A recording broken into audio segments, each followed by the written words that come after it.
안녕하십니까, 윤쌤입니다. 오늘 전세대책이 발표되었습니다. 이름은 서민 중산층 주거안정 지원 방안이고요.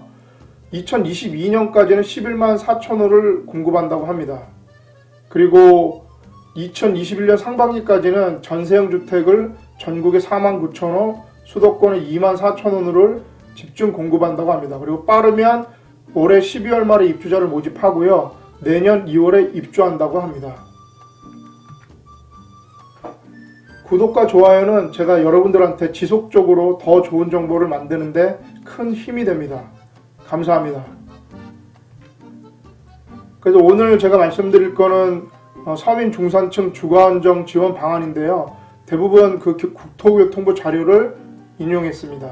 그리고 여기에서는 추상적인 표현을 대부분 빼려고 노력을 많이 했고요. 숫자로 나온 거 위주로 조금 정리를 했습니다.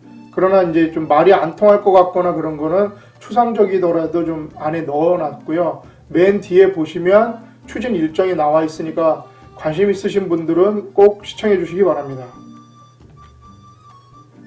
기본 방향을 보시면 다른 거는 다 보실 필요는 없고, 제 생각에는 전세의 수요 쏠림 지속이 전망이 됩니다. 그래서 3인 가구, 3인 이상 가구는 순 감소하지만 1, 2인 가구가 증가하니까 공간 확충이 필요했습니다. 그래서 2021년, 2022년에는 일시적 공급 축소가 우려돼서 단기 공급을 확대하고자 합니다. 대충 그런 거 같습니다. 그래서 전세 수요를 좀 많으니까 좀 늘리겠다, 그런 이야기 같고요. 그래서 도심 내 단기 공급을 확대한다. 중장기 주택시장 안정 기반을 확충하겠다.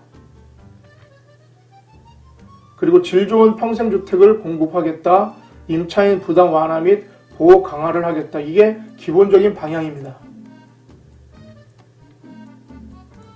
첫 번째, 주택 단기 공급 확대로 시장 안정 도모에 대해서 이야기해 보겠습니다. 그래서 예년 수준의 주거 공급을 확보를 위해서 2022년까지 전국 11만 4천호를 전세형으로 추가 공급한다고 합니다. 그래서 2021년 상반기에 전국 4만 9천호, 수도권 2만 4천, 서울 9천호를 공급하고 전국의 1만 9천호는 입주 시기를 단축해서 시장 안정을 도모한다고 합니다. 그래서 아파트 전세 수요를 분산할 수 있도록 도심 내 질 높은 주택을 신축 매입 약정, 그 다음에 공공전세주택 등으로 공급할 예정이라고 합니다.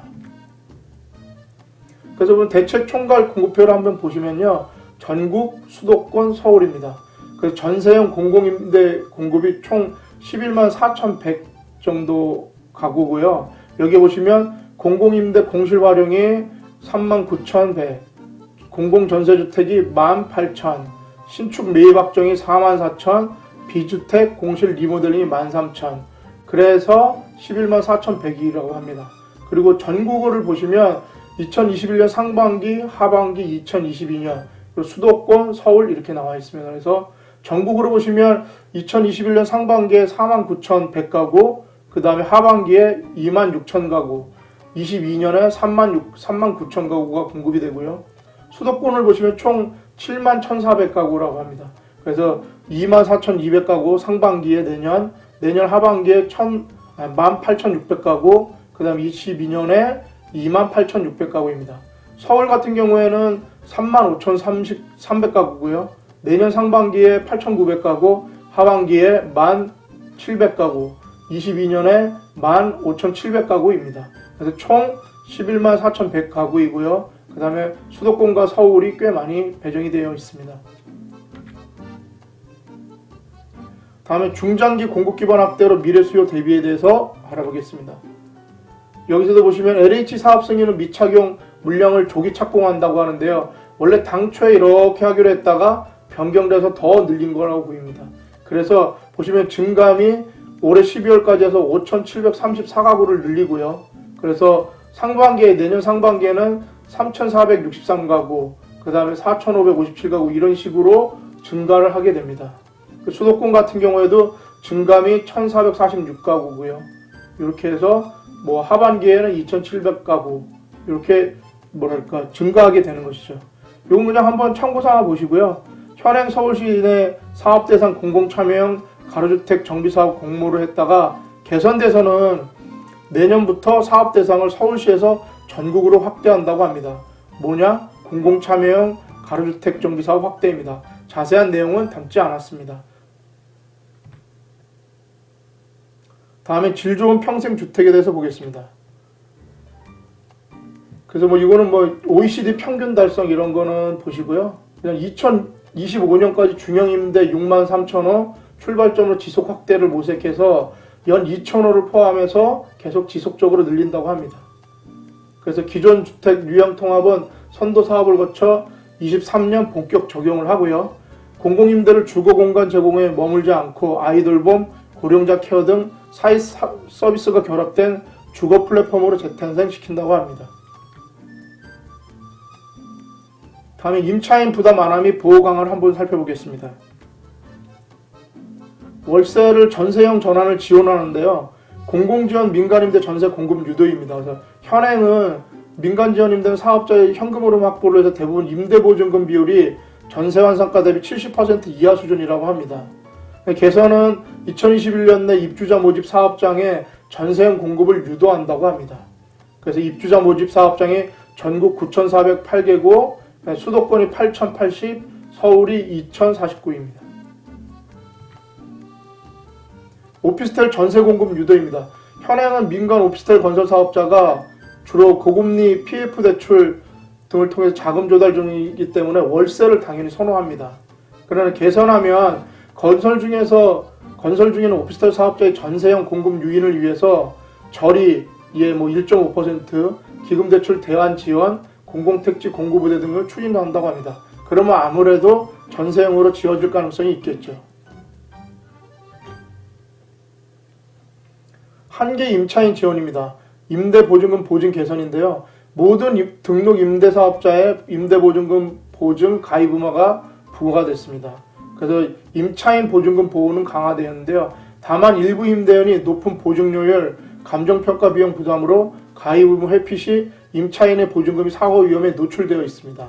이걸 개선을 해서 보증료, 감정평가 비용 부담 완화로 임대인의 가입을 적극 유도해서 제도 조기 정착하고 임차인의 보증금 보호를 강화하려고 합니다. 주택임대차 보호법상 소액 임차 보증금인데요. 현행은 주택임대차 보호법에 따라 임차인에게 보증금 중 일정액을 다른 담보물권자보다 우선하게 변제받을 권리를 부여합니다. 개선 내용은 임차보증금 상승 등을 고려해서 주택임대차 심의회를 통해 우선 변제받을 임차인의 범위와 금액 기준을 적정성 검토한다고 합니다. 이건 올해 12월 이후에 한다고 되어 있습니다. 그러면 아무래도 좀 높아지겠죠. 추진 일정을 한번 보시면 공공임대 공실 활용, 그러니까 주택 조기 공급 및 수급 조정, 신축 전세형 주택 공급 확대를 보시면 주택 조기 공급 수급 및 조정, 공공임대 공실 활용, 공공주택 입주 초기화, 정비사업 이주 시기 조정 등은 즉시합니다.